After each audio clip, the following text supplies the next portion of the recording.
Hello. Yeah, hi, everybody. It's me. Peter Dunn. Peter Nicholas Dunn. My mom once told me if I was a girl, she was going to name me Adrian. That's superfluous information. Joining me now is Kristen Elanius, mother-to-be. Yes. And Damian Dunn, father that is. Correct. Daddy.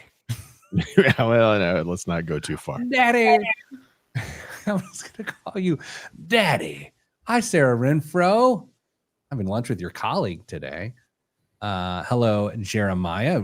Fancy of you to join us. Clearly, you're not recording a show because I know that takes all day for the Boss Hog of Liberty. Hello, Jameson. Been many moons since I've been able to listen live. Well, I'm wearing an Aloha shirt for those that enjoy a good visual from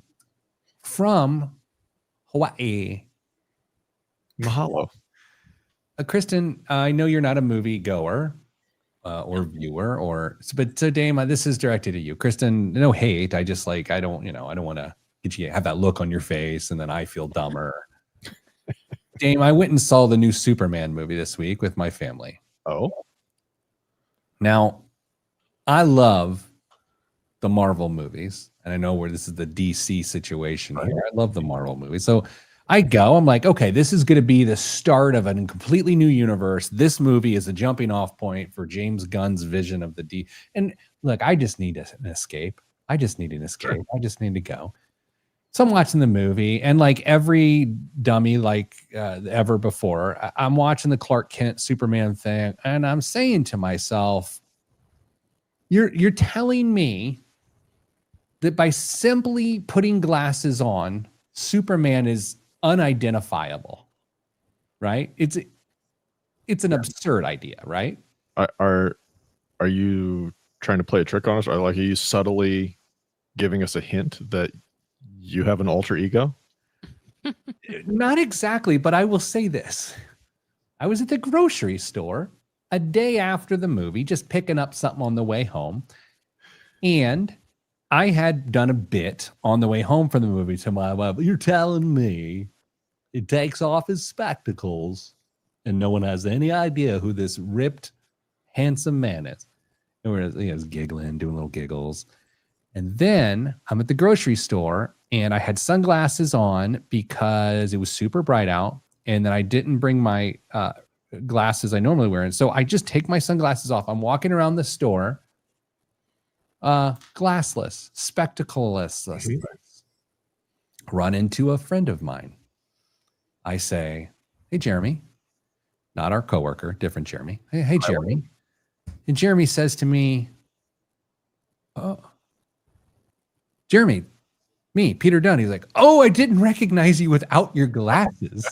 That did not happen. 1,000% happen. You guys, I'm going to take off my glasses. This is how we try to get YouTube You viewers. do look significantly different. True. Most people, it is not that big of a deal, but you do kind of look like I look wildly different. All right, let's do it. We'll do it. But I just to preface, I've been called a couple different things without my glasses. Hello, Rick Swink, and hello, Andy. My daughter feels that I look like a thumb, and I've shared that. I've also been called Beige Shrek, right? So it is markedly different. Are you ready? And this is the time, if you're listening to the podcast, audio only, go to YouTube or wherever and 4 minutes and 21 seconds. And this is the moment. Just skip forward. And here we go. Removing glasses. I mean, that's a different person. I don't care who you are. That is a completely different person. Do you also look like different people? Dame looks like me with glasses. So 2 offices ago, yes, we did that. I have that picture. Glasses on. Yeah, and I look remarkably like Pete, even though we are not related, as far as we know. Apparently, but no way. Kristen, what do you look like with glasses? I feel like the same. Kristen, you texted us on our personal time last night. Oh. I'm just kidding. Totally kidding. But no, you did text us last night and you said, guess how many checks Millennial Kristen has written this month or this week? This week. because you're not a check writer. But you often write checks that your body can't cover.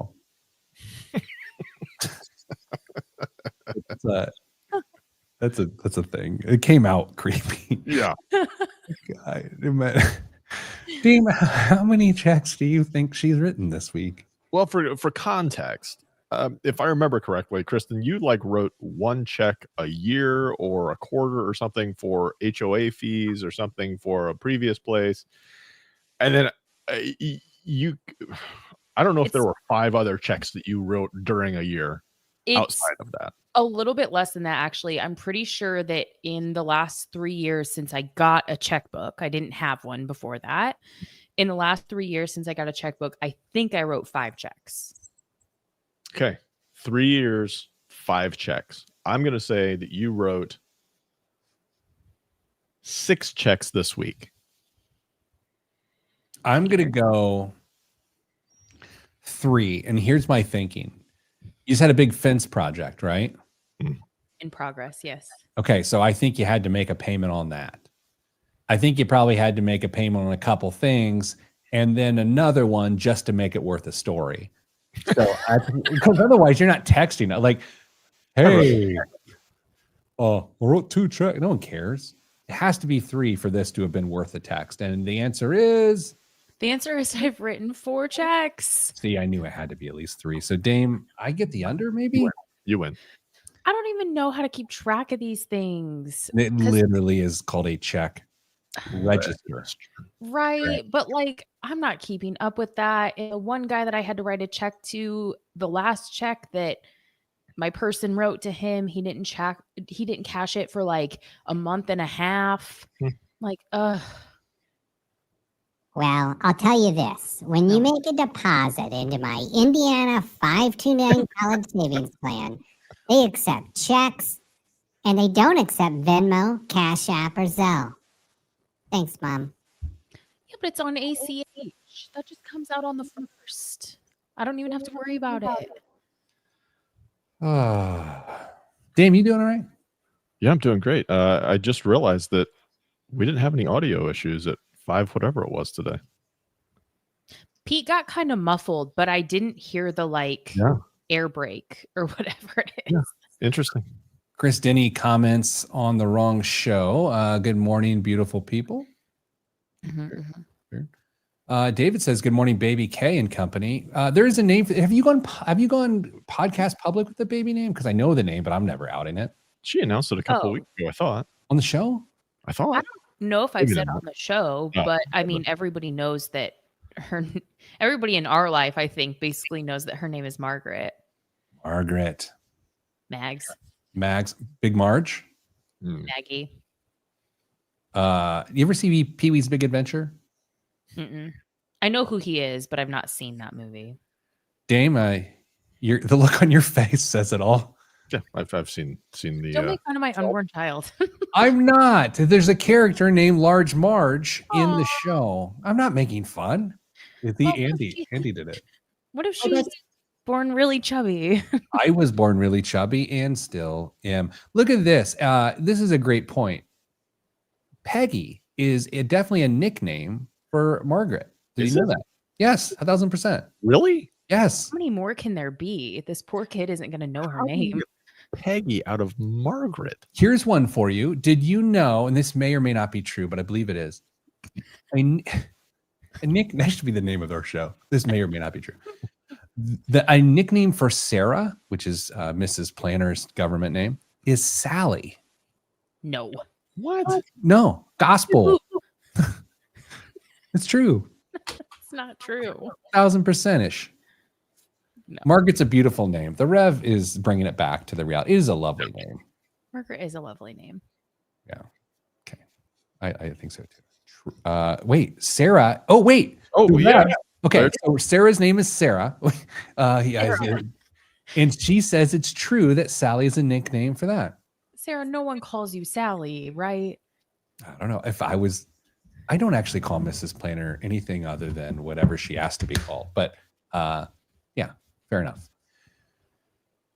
All right. Do we want to do a thing? Oh, fun topic this week. Yeah. Fun topic this week. You know, though, By a listener. I'll be honest. Oh, Chris Denny says that artificial intelligence agrees that Sally is a nickname for Sarah. What does it know? Rick Swink had a question. Kristen, does being pregnant have any effect on your opinion of referring to the time before you're born as when you were dead? That is a fair question. Thank you, Rick. That's a great question, Rick. She is very much alive now on account of she kicks me like crazy. But before she was in there, she was dead. She was in. You're trying too hard to stick to the bit. It's just not going to work anymore. Dame, if you want to look into the lion's mouth and say such things, feel free. I am separated by nearly 70 miles. I'm okay. Doesn't feel like enough. We are like talking, the topic today is one of those topics that if you're going to have to hear about it, I'll be honest, it's best to hear about it from us. True. Right? Yeah. That's fair. I think I have very few skills. One of them is making awful topics palatable. And today, that's what you get. Well, let's see how this goes. Skills. Put that Damian, on LinkedIn. We'll endorse you. You know how I always expect at some point in time that I'll have to make a public apology for something? Right. Yes. I feel today could be the aftermath of today's show could bring that. I don't know if I go that far. It's uncomfortable for some people. For some people, this won't be an issue at all. You know, I've actually, the point you just made, Dame, there, it was a subtle point. And when I was thinking about this show this morning, that's where I got, is that the people who have done this, and this have no problem talking about this. Yeah. But it's the people who haven't done this, and this, who are wildly flipping to the Flagrant podcast or something right now. They're not listening to the rest of this show because they have some shame, but they shouldn't. They should just listen and maybe make a change. Yeah, stick around. You don't even know what you're avoiding yet, so stick around to find out what you're avoiding and then make the decision. Guys, here's the topic today. Your parents are divorcing. No, I'm just kidding. That's Chris's joke. Chris, thank you for all the goodness today. We're talking about, what are we talking about? Dying? Being dead? Yes. Yes. I was hoping to really not talk about this, but Jason brought it up. Did you guys happen to see the Coldplay video yesterday? Who hasn't seen it? Yeah, it's the only thing on TikTok or X. I mean, you guys. TikTok. Yeah. Let's be as respectful as we can with also not making accusations as we talk about this. But if what is reported is the truth, holy Moses. Is the truth. You have eyes. Yeah, but it's the internet, so you don't. There is no other explanation for what my eyes have seen. I saw the video before I read the caption, so it like sort of autoplayed, and I saw the reaction, and my brain went to the same place that Chris Martin's brain was, which was like, oh, that's got to be two people having an affair. Yeah, like that's the only physical reaction you can have when you are jumbotroned. If they just would have no-sold it and had no reaction, do you think anybody would have noticed? That's a really good question. No way. The odds of someone knowing them, looking at the Jumbotron at that time, and also having the video evidence to then not gaslight themselves into thinking that's not what they saw, they'd have been fine. I've created all sorts of scenarios in my mind how that all went down. Like it was a company convention in a city, and sure, various people went and did their things that night. Some people went to the Coldplay concert, and then they see that and they're in the know and they're looking up and they're like, holy moly. You saw the follow-up story that the woman who was off to our left, stage right, who was looking very awkward and sheepish, was the head of HR for that company. No, she was the head of HR. No, she was the chief people officer, and then there was an HR person there as well. Let's not get too specific. I don't need. Let's not get into that. Okay. Danza says when reunion goes oh so wrong. So our annual event here at Your Money Line is called Reunion, where everyone comes in from around the country. Needless to say, that won't happen unless it's just me and Dame, right? Right. I'll Exactly. wrap my arms around that, man. For what it's worth, I do. There are parties involved here that I feel bad for, which is their respective children. Oh yes. That's Yeah. really Let's unfortunate. bail. Let's bail. I don't want to get too specific or too personal. Oh, you're talking about Pete and Mice kids. I was like, I don't know what you're talking about. Well, they don't mind. They're basically cousins. All right. We're talking about funeral planning and final, like all that sort of stuff. Yeah. You got to have the talk. You'd bet it should just come from us. Let's be honest. Andy just made a request. Can you and AI replicate that with Dame and Pete? Absolutely. I'll work on that as we start the show. I'll have these people do a thing, and then I'll work on that. Okay. So here we go. You ready? I'm not. 3, 2, 1. This week on the Pete the Planner Show, we answer your money questions. Here is how the show works. You email us Ask Pete at PeteThePlanner.com. That's Ask Pete at PeteThePlanner.com. And here's what happens. Well, like today, we'll read your email on the air, and then we'll answer it. Entire episode dedicated to you. You can't get that sort of attention unless you fall in love with AI. Joining me on the show is Kristen Alanius, Peggy Mommy. Hello, Kristen. How are you? Love Pete. Hi, Dame. Just back from a Coldplay concert. Thanks. Oh, well, good to hear. Good day, the email begins, meaning longtime listener. That is code for longtime listener. Love the show and listen to the podcasts.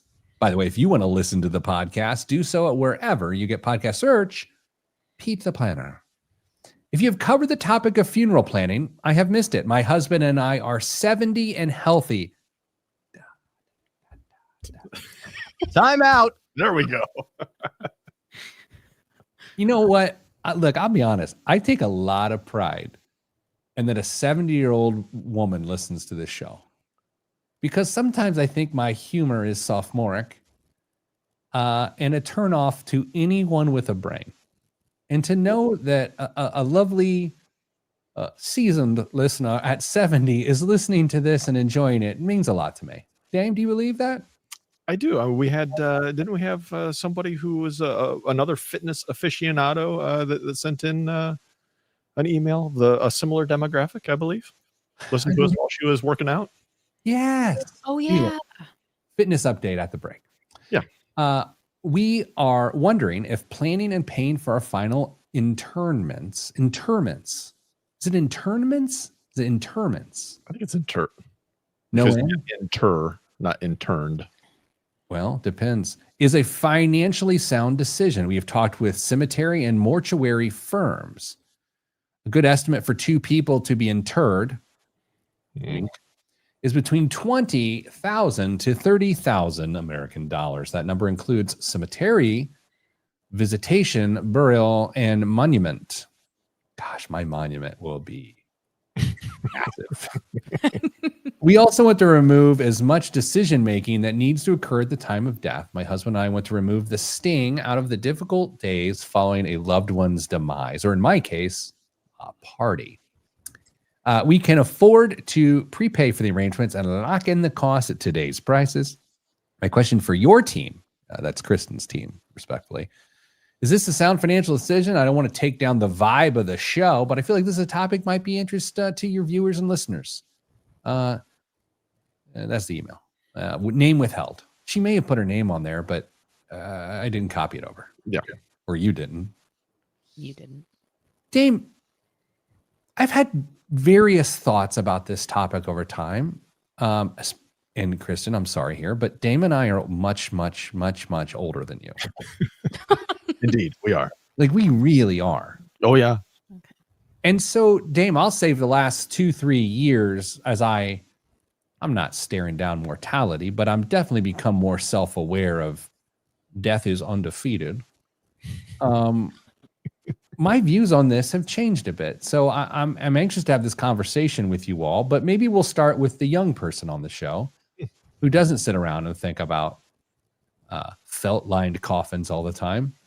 Kristen, what strikes you here? Well, I was thinking maybe we could just like hit a pro con list. Like, Yeah. why should you do this? Why should you not prepay for a funeral? Thoughts? Okay. Let's do it. Let's do it. We got 3 segments of the show dedicated to this. And of course, biggest waste of money of the week. And depending on how these first 3 segments go, maybe interment is the biggest waste of money of the week. We'll see. We'll start with the pros, cons. Are you doing the pros? And let's have Dame be negative Nancy, and he can do the cons. That shoe fits. Okay. So go ahead. Chris, take us down the pros. Okay. So, one, I mean, you could lock in today's price. I mean, what could the cost of a funeral be should this couple, they say they're in great health? What if they, are around for 20 more years? What could the increase in the price of a funeral be by the time it comes time to actually spend those dollars? I think that's a pro. That is interesting. So, Dame, do you buy that? I'll have you vet the pros. Do you buy that? I mean, there's something to be said for it. I think there's other potential ways you might be able to accomplish the same thing. But yeah, I mean, who knows if there's going to be changes in regulations in that industry or anything like that, or who knows? It might get super, super expensive during that time period. So yes, it locks in today's prices at some level. I will agree with that. I have, by the way, can I time out? Time out. I'm out. There we go. I have questions about this. Interment means you're getting stuck in a wall or something? Like what's an interment? Is it just burial? What's interment? I took it to mean that it was the whole, from the moment I pass to the moment that I'm buried, based on the context, but I don't actually know. It's the act of placing a deceased person or their cremated remains in their final resting place. Okay, so cremation comes into this. Could. So this is interesting. Again, the entire show is based on a topic that no one ever really talks about, which is the burial and final expenses, but we're going to do it in, I can't say a mature way, but certainly maybe an engaging, entertaining way. Damn, I got to think.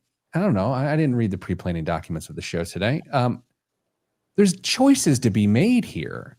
If you choose cremation, what costs $20,000 because a Bic lighter is like $350? It's significantly cheaper to be cremated right now than have a traditional funeral, burial, buying the coffin, the whole deal. If you choose, you want to get put in the ground, your ashes put in the ground. Shovels aren't that expensive. I'm just kidding, guys. Just kidding. But yeah, cremation, way, way, way cheaper. Have you, Dame, again, old man talk. Yeah. Old man. There were 2 old men talking. Have you thought about what you want? I know what I want. What do you want? Are you willing to share that? I don't want to out. I'm going to be cremated. And Mrs. advice is too. My dad, when he passed away, was cremated. I knew that's what he wanted because we had a conversation about a year before he passed away when there were no apparent health issues with that. And I have a feeling we'll get into that kind of discussion here in a little bit so I can talk about the benefits of having this discussion with your loved ones ahead of time. But I knew that going in, and when I was asked at the funeral home, when presented with the 2 options, traditional service and burial versus cremation, it was nearly a $10,000 difference.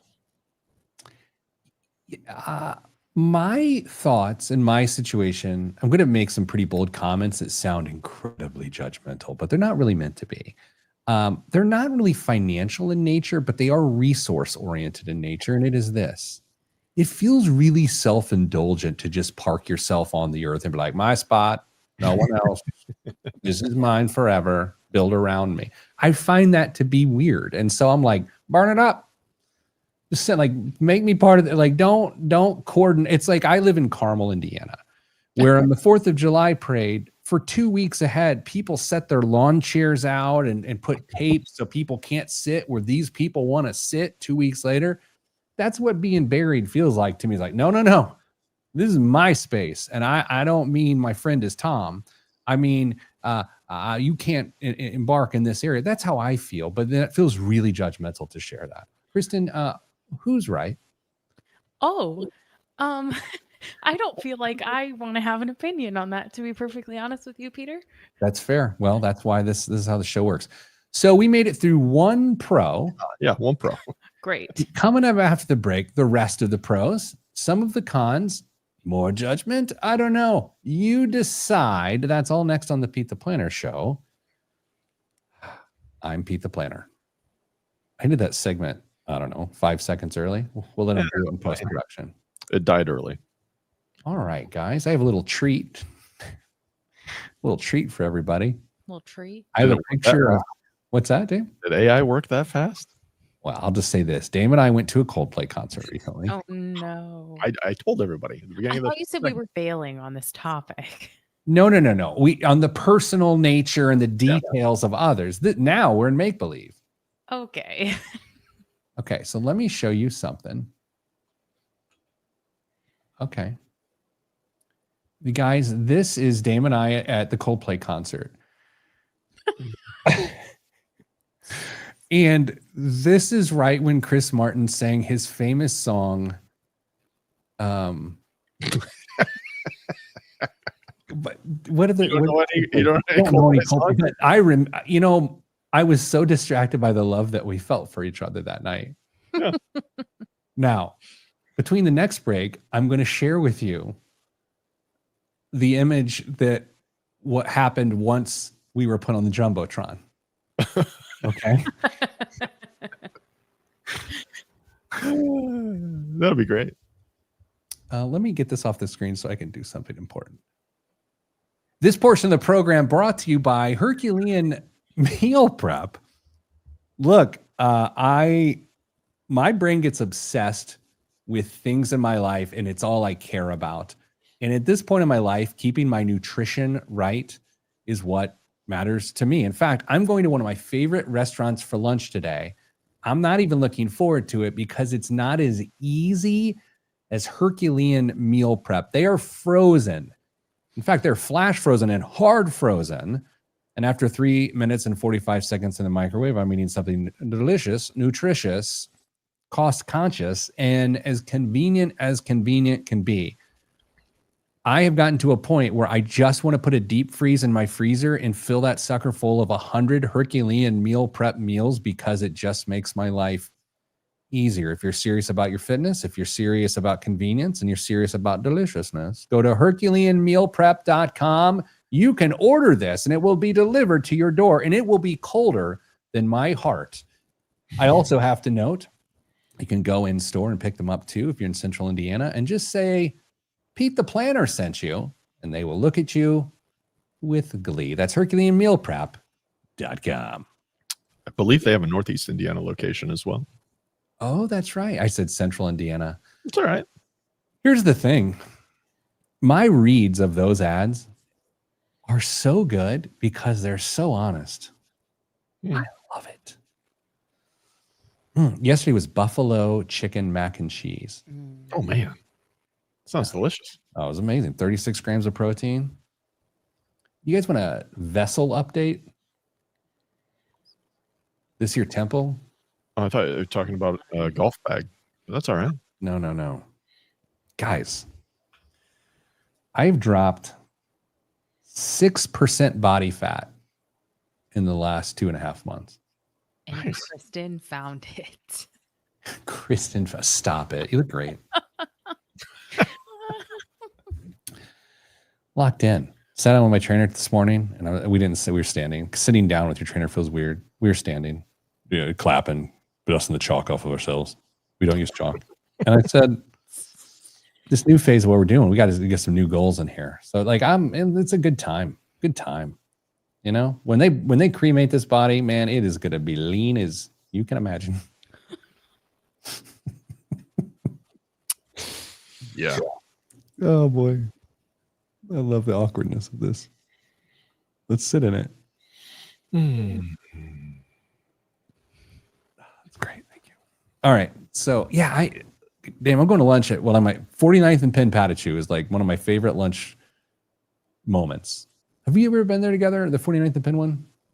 No, we were the we went to the one that is over, I think still over Keystone. Yeah, it's there. Something about that. I love that restaurant, but I'm going today. I'm just like, I guess I have to like think. I have to like make choices. I don't want to do it. Yeah. Make AI do it for you. Okay, so a live stream listener L, I believe. No, it's EL. I know I'm super behind, but is there actual eyewitness research that would support the idea that people would not recognize Clark Kent as Superman? Yeah, Yes. Yeah, that's the thing. Eyewitness reports are notoriously unreliable. That's fair. I know they say that on TV shows, but I didn't know if that was true. I just keep staring at this picture of Dame and I, and it's so good. So I'm going to be altering it during the next segment as we go through the pros here, which we're going to start right now. Glad we'll have your full attention. What's that? So I'm glad we'll have your full attention. That was a joke, dummy. In 3, 2, 1. Back on the Pete the Planner show. Talking interment. No, here's what we're doing today. Got a great email question of saying, look, you guys talk about a lot of financial things on the show. Our emailer said, we're thinking about doing some pre-planning for funeral expenses to take the burden off our loved ones and to buy low, die high, or something like that. And so that's what we're doing today. And we're doing it this way. Kristen, our beloved Kristen, will read the pros of doing this. And then Dame will read the cons. So Kristen, let's continue with the pros. You started with what? Locking in the price. Okay. And then where do we go from there? I mean, we can talk about the exact opposite side of that, which is the emotional burden. So pre-planning takes so much of that away from your family, the decision making, having to go in and choose, arrangements and things. If they don't have to make any of those decisions, it's a huge pro for your family after, Damian Dunn raises his hand on the show. I need to point out a significant difference in what you just said. Pre-planning versus prepaying. Pre-planning is free. You can do all of that whenever you want and have those directions distributed to whoever you want so everybody knows. And I agree wholeheartedly, by the way, that you absolutely should pre-plan your funeral or whatever you want to happen. Prepaying, I think, is the item at discussion here. Fair, but also I think the aspect of even if you pre-plan your funeral, your family still is faced with the financial decisions of the choices that you wanted them to make. So there's no check to write. You're right. There is a distinction with a difference, but I do think that it's still a pro. I supported them for years. The least they can do is put me down for one last nap. I'm just kidding. I know we're not to the cons or anything like that or the buts, but okay. What if I think it matters if the people have life insurance and the leverage of life insurance, which creates, we'll just call it a multiple of assets. Mm-hmm. That leverage point can more easily afford funeral planning, no matter what the price increases. Is that a dumb idea? There's a big issue with that, though. Unless you pass away while you have life insurance, this is a non-issue because most people aren't going to carry whole life insurance into their retirement years. It's going to be a very small percentage of people that have that kind of coverage. Now, if you pass away when you're younger, you've got term insurance and whatever. I absolutely encourage people to make sure that those costs are accounted for when we're having that discussion. But if you pass at a normal age, U.S. average, whatever that is now, 82, 85, whatever it is, the chances that there's insurance there is slim to me. Go ahead, Kristen. Well, I was going to say, I think that that's why it's even more important potentially to prepay if there's life insurance involved, because if there are discretionary dollars made available when you pass, is there a greater chance that your family is, I don't want to say taken advantage of, because I don't mean it like that, but like they would maybe spend more in an emotional time than they would have if you would have already written that check. I was just thinking that too. Like you talk about taking the hassle out of it. There's taking the logistics out of it, but there's also taking the mental and decision-making burden out of it, which is pretty brutal. Yay? Yeah, I guess I can buy into that. So, by the way, update. In 2023, the life expectancy for men in the United States was 82.7 years old. That's Kristen. too old, I think. 78? 75.8. Yeah. Our life expectancy has gone down in the US, hasn't it? Yeah.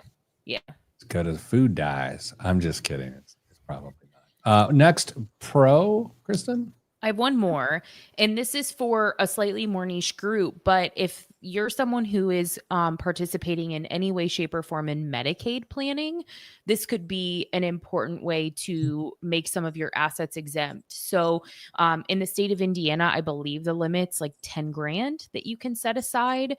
And there's a lot of rules and regulation that go around that. What can be paid for, what can't, are there limits in your state? But if Medicaid planning is part of your estate planning strategy, prepaying for a funeral can protect some of those assets. And Kristen, one of the main reasons that somebody might consider doing some Medicaid planning might be long-term care planning. You're going to do Medicaid planning, this kind of planning around long-term care uses, Yes. primarily.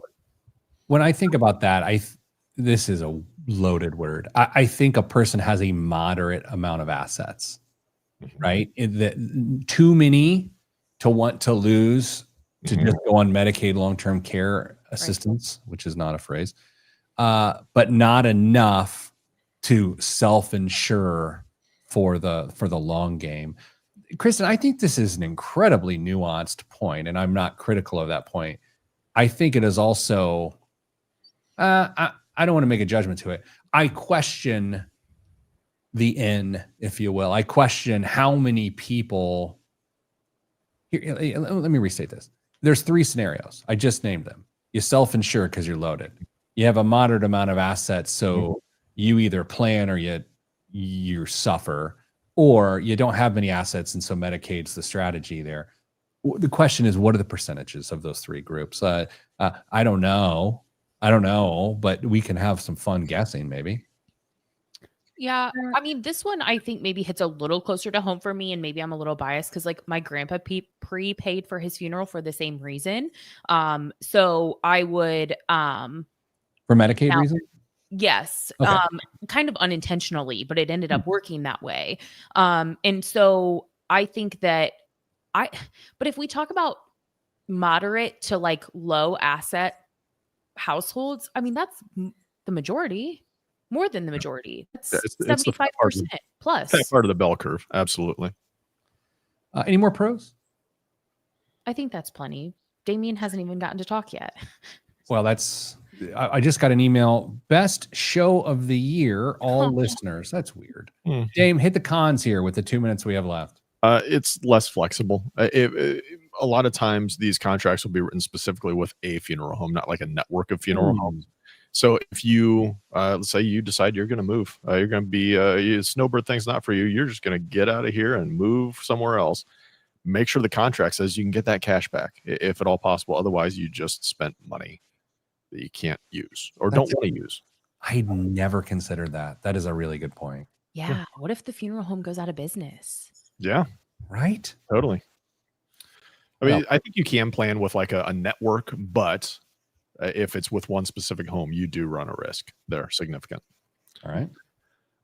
Again, the next one on the list was what if they close again? Yep. So it's the same issue we just had, and it also might tie up money that might be better used or invested elsewhere, especially if there's some debt. So you lose all the flexibility with that cash. Inside of just setting that money aside and maybe like a high yield savings account to try and keep up with inflation, where you can get to it if you absolutely need it, you don't have control over that cash anymore. You have just said that this is what it's going to be used for, and it doesn't matter if it's tomorrow or if it's 10 years from now, that cash is theirs.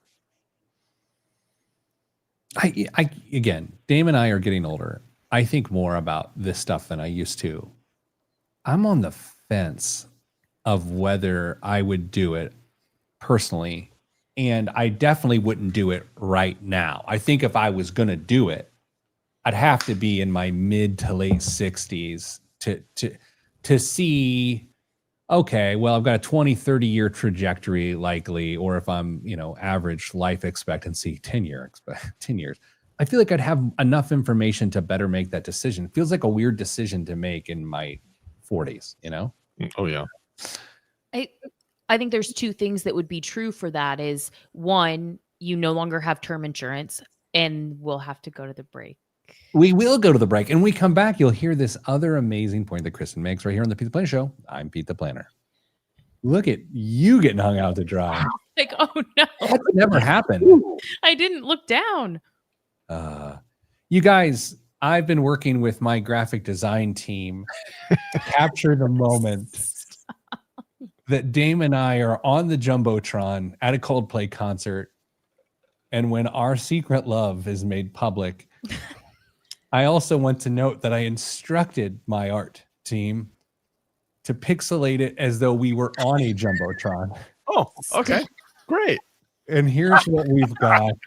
This is the moment we realize that our public love is everyone's business in the world. Private love is now public. Public love, private love is public. Yeah. What do we think about this?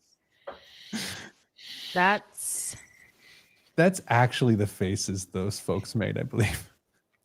Yeah, I feel like there's somebody in the office has been taking some screen shots of these breaks. Why does Damian's little avatar look so much older? Because it gave me a hairline on the side that I don't have. Okay, do you want the answer to that question? Because it's a nefarious answer. You did it. Did you tell it to? Okay, listen. A while ago when I created these characters, I didn't give it much instruction other than the two men are, I said, significantly older than the young woman, right? Which is true. Then it generated images of Dame and I thought I looked too old. And I said, make the guy in the glasses look younger. And so I am designed to look younger than Dame, but not as young as Kristen. And that's why Dame looks old. And that's the truth. I mean, in real life, you are younger than me. Real life. Rick asked a great question, of which, again, I have an amazing answer. Did you tell the AI to put you in the front and Dame in the back? And the answer is, yeah, I like to be the little spoon. You know what I mean? Like that's, I am the collectible spoon from Disney, and Dame is the household tablespoon. It'd be really awkward if you were, you'd have to stand on your tiptoes. And even then, I don't know if that would work. I'd have to stand on my ruck vest. Dame is significantly taller than me. I'm the little spoon. Easy answer, Rick. Just logistics. That's all that is. What is happening? This is going the way you guys want it? Yep. Couldn't have drawn it up better. By the way, I have an apology to make to the audience. I was late to last week's show. If you were here, I was having some audio issues. Unbeknownst to me, there was a major failure of basic U.S. knowledge on this show before I joined last week. Don't start with goodness sake. The fact that they didn't know which state was the 50th state, I apologize for. That's basic common knowledge, and we'll do better. I'll try to be around for that. They joined the other 47 or 40.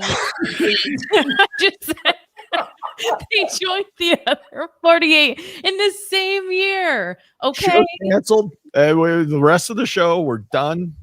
We're going to do some remedial I forgot math also for a second, but they joined in the same year, Damian. True. They did. They absolutely did. Dame is a great patriot. I am. Knowing which state was the last one admitted to our union, I don't know if that qualifies somebody as a great patriot. I just don't think that many people could confidently tell you. What state was Indiana? 16. With what level of confidence do you have that? Pretty high. I was Kristen? going to say 18. I was going to say 19. I don't know. Okay, I'll look. Don't worry. I'm sure Damian's right. I would never claim to know. Dame, do you also remember the state capitals, I guess? I can put all 50 of them on a map. Indiana was 19th state, but admitted in 1816. That was my mistake. Oh, that's okay. I can put them all on a map. I feel like that's pretty good. Oh yeah, I think that's tremendous. See? Let's move on. 3, 2, 1. Back on the Pete the Planner show, talking, well, final expense planning. Not a fun topic, but look, if you haven't had what we're calling experts talk through these ideas for you, it's worth a listen, honestly. Like end of life planning, you're not there to do it because you're being honored, and you can either plan before you take off or you can leave it in the hands of others. We got an email question asking, should a person pay $20,000 to $30,000 to take care of this, take it off their survivor's plates? We are discussing, not quite debating it. Kids, where did we land for this person? Did we land, if this, and this is true, then do it. If this isn't true, don't do it. I feel like that's probably where we are. Yeah, I think that's a reasonable spot to come in, because this is this kind of expense is very genuine, a wonderful gift to those that are left behind, but you got to make sure you've got some other boxes checked before you I believe you can get to this level of do we call it financial stability? I mean, is that it? Yeah. Yeah, right? Yeah. I think of it this way. Don't withdraw the money out of income generating assets to do it. But if you've got a massive emergency fund that you take chunk money out of that will not lower your income stream, then that is and significant money. Dare I say, at least a year's worth of income, then I think it's a good use of capital. If you, as we like to talk about, Dame, kill a chicken, then you kill the eggs, and you're not going to be able to generate income off an income generating asset if you sell that asset to pay for expense planning. So I think you got to use chunk money, and if you're using something other than chunk money, it ain't for you. That's my opinion. What if you needed to you have to take required minimum distributions, but you don't need that cash to make ends meet from a month-to-month basis? It's just money that you are forced to withdraw from your accounts due to Uncle Sam's rules, and it's just going to either go to whatever is anything else. But I think that would be, so technically you're removing money from assets, but I think that's money that you could absolutely direct towards that as well. I still don't think this is a financial decision beyond can you do it. I think it's more of a courtesy. I would agree with that for sure. I think this is very, very emotional.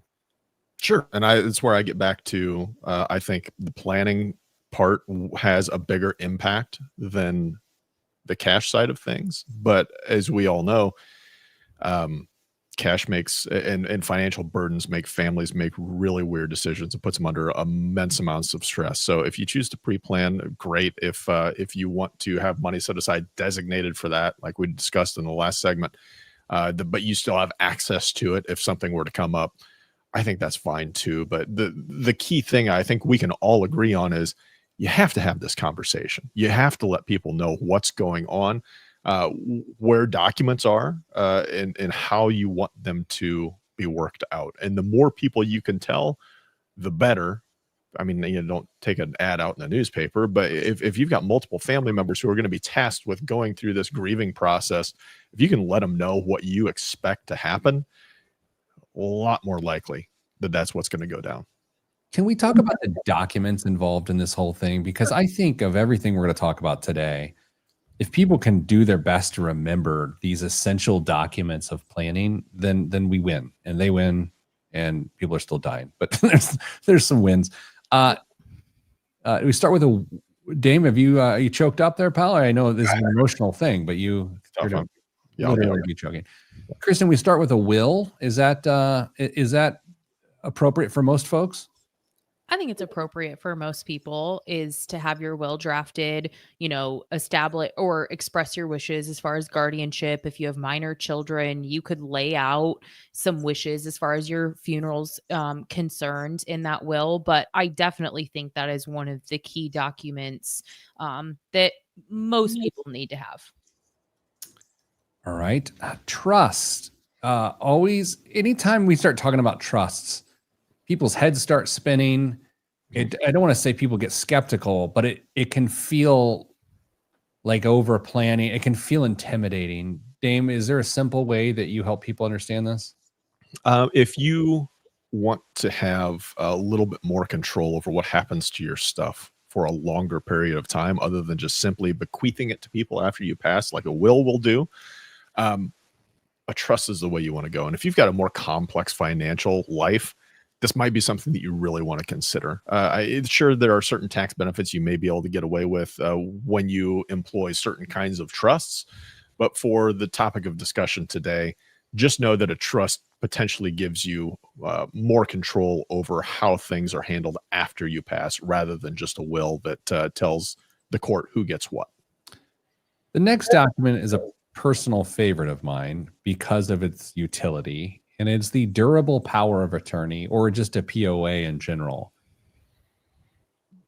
It can get tricky in the sense that, let's say, the next generation is trying to help their parents out and you got multiple siblings, and then it starts to turn into a communication nightmare and all of these different things. But for me, a POA takes a lot of pressure off of everyone involved. I'm curious how you all think about that.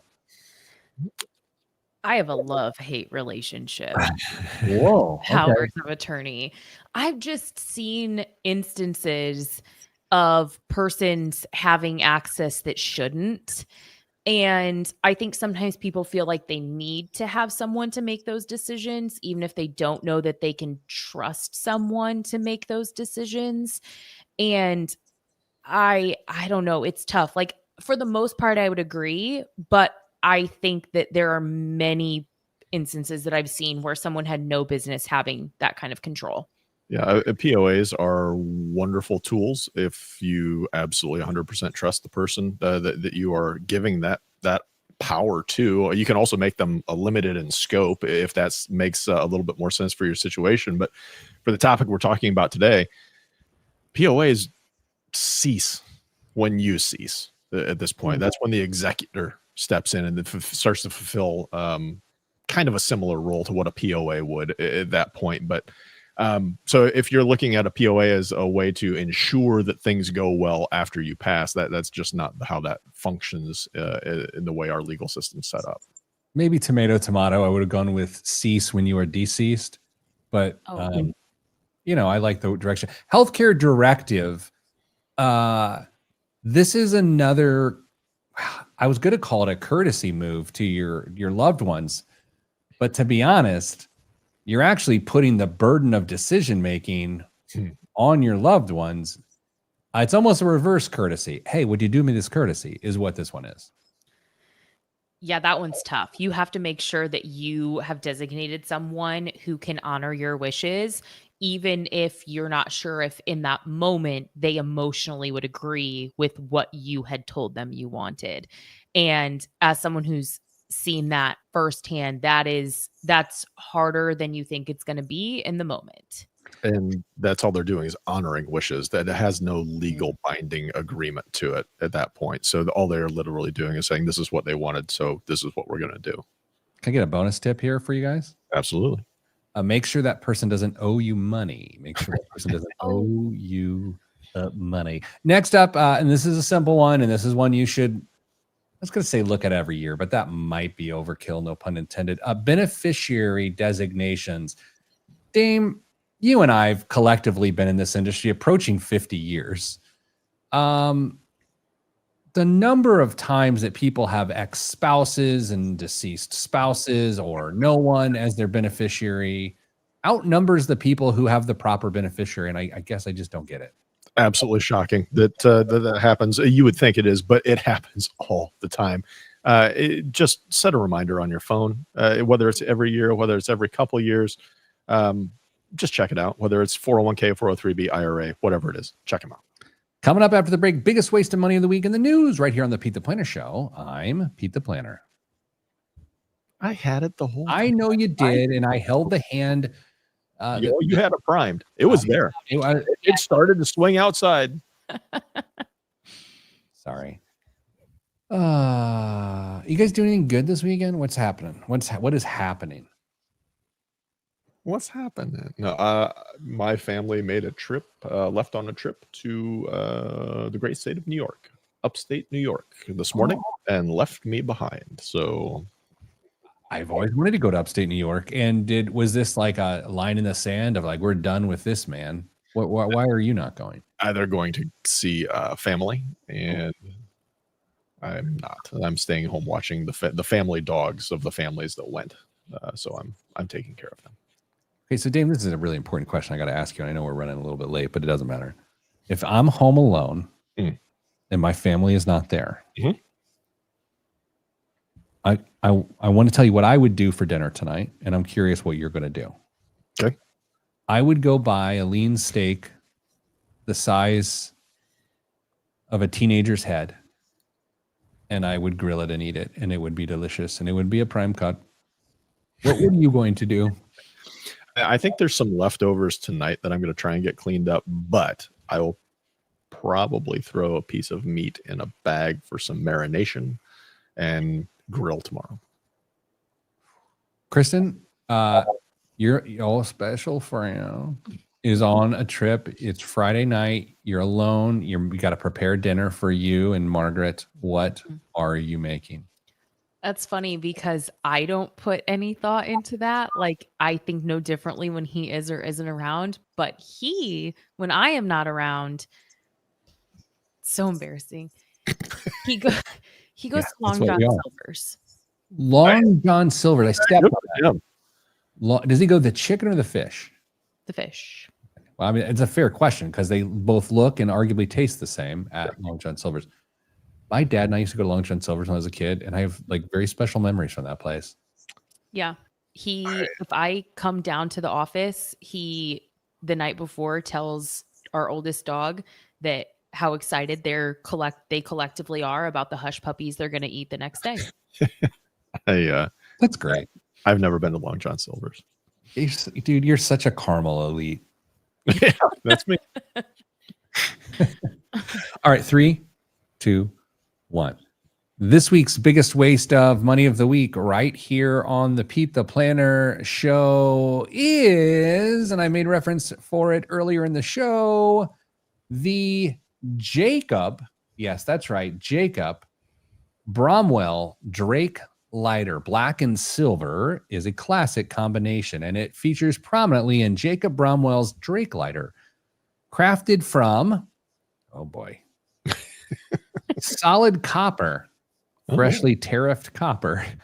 It has a rolling strike mechanism for one-handed use and a snapshot lid that opens and closes with a satisfying quote, ping.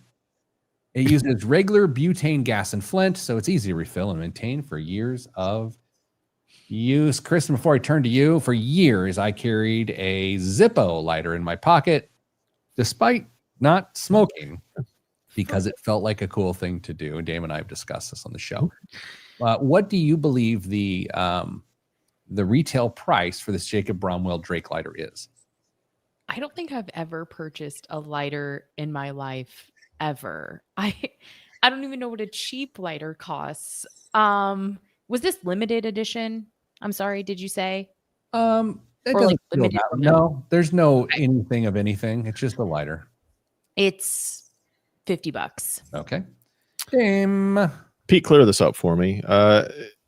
Was operating a Zippo a two-handed operation for you? Not at all. In fact, it was a flick on the jeans. And then you snap it shut. And by the way, no one's smoking. Like, I wasn't smoking. My friends weren't smoking. We were athletes, or at least we thought we were. No one was smoking. Dame, what do you pay for that? What do you believe this cost? I mean, $250.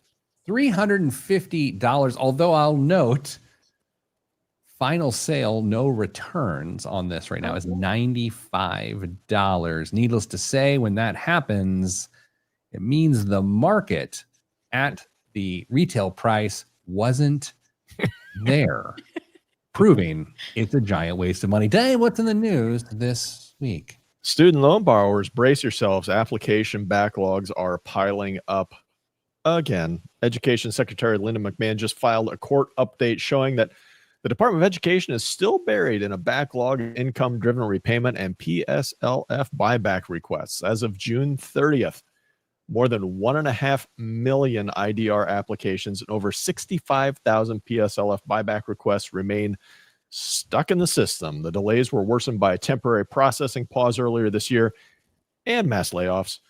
Now things might get worse because starting August 1st, interest will resume for borrowers in the paused SAVE plan, and over 7 million people are being urged to switch repayment plans over the next year. The fix, the borrowers, I should say, applying for IDR plans should make sure they allow the IRS data tool to be used to confirm income when they're online. But even then, the wait could stretch for months. I'm not involved in this directly, but indirectly here at Your Money Line, we try to assist people in those things. That's so incredibly frustrating on both the personal level for those involved and the frustration and disappointment at government at large. And so like that's a nightmare. That is a true nightmare. The article, one of the articles that I saw about this said at the rate the Department of Education is processing these would take about 2 years to clear all of them. And that's without the 7 million people that are going to be forced out entering the system. Pete, the phrase you were looking for was disappointed, but not surprised. Disappointed, not surprised. My wife, when I get home from work, she just holds up that sign. Yeah. Not true. Dane, what else is the news? After a chaotic start to, quote, crypto week, the House finally got its act together and passed the Genius Act this week. The bill creates federal rules for stable coins, a type of digital currency designed to maintain a fixed value. It's a landmark win for the crypto industry, which has been lobbying for legislation like this for years. The vote marks a major turning point. Crypto firms spent over $130 million on last year's elections to back friendly lawmakers, and now they're seeing results. 2 more votes are expected soon, one on the Clarity Act, which would limit the SEC's role in regulating crypto, and another that would block the government from creating its own digital currency. The last piece was nearly a deal breaker, but lawmakers struck a compromise to tie it to the must-pass defense bill. Surprise, surprise, keeping the crypto agenda alive on Capitol Hill. What was that phrase, Kristen? Disappointed, but not surprised. I feel like we got the really cynical version of Dame in the news today. Well, no, here's the thing, though. I hear you on that. I'm actually processing that in real time like you are. I think Dame is not necessarily choosing stories that support his worldview as they're all bums. But at the same time, the rip from the headlines realities happen to support Dame's world viewpoint. That they're all bums. Dame, can we have an honest conversation for a moment about the idea that I feel you are winning me over to your team? I do. I just had that conversation with Mrs. Advice like a week or 2 ago. I was like, I think Pete's starting to crack. I think he sees the logic and the reason in my position on a lot of this. You and I still disagree on a lot in that world and theories and whatever. It doesn't matter. But on this element, here's what ultimately connects me to the no one is working towards our interest, which is crazy cynical, is the insider trading realities of everyone involved. Like that alone is the big tell to me that has me going, what are we doing? Like why are we all putting up with that. I'm not calling for anything crazy. Everyone stand down. Like, yeah, take it easy. I'm not that guy. But yeah, Dame, you've won my heart a bit. Yeah, it's should be a pretty easy argument to win. Just look at the way they all treat themselves versus they treat the rest of us. But anyway, next story. Let's see if Kristen. Let's see if you're right based on what this next story is. He's gonna no, actually, you won't. No, this was story 3 actually in my list. A new study shows that where kids grow up can shape their credit scores for life. Yeah. Researchers looked at data from over 25 million people and found that children from low-income families raised in different parts of the country end up with very different credit outcomes. For example, poor kids from Baltimore had much lower credit scores as adults than poor kids from nearby Montgomery County, Maryland. The difference wasn't income, it was behavior. Adults with better credit were more likely to repay loans on time, and many came from communities where poor and wealthy families interacted more. The study also found that Black Americans raised in similar economic conditions still had credit scores about 70 points lower than their white peers, likely due to historic gaps in access to credit. Bottom line is that credit habits aren't just learned at home, they're shaped by neighborhoods, friendships, and opportunity. And school systems and community support. Like, yeah, I mean, man, this is opening a whole other can of worms that I'm not going to weigh in on today. But yes, yeah, 1,000%. And this is how there's multi-generational poverty, or this is how there's, multi-generational growing of the wealth gap. Like, yes, this is what happens. And, good, bad, or otherwise, private or public, we've tried to get plans in place to fix that. And it's hard. That's a tough one. But so we talk about funerals today, and then you bring that up and the government ineptitude. Dame, way to go. Way to go. Who programmed the show? Good show. Kristen? I was just going to say, is that really kind of the epitome of Stacy's favorite phrase, which is that personal finance is caught and not taught, saying that the circumstances that you are exposed to shape your financial literacy more than what we aren't taught? There were some examples in the story that would definitely lend to that being part of the equation.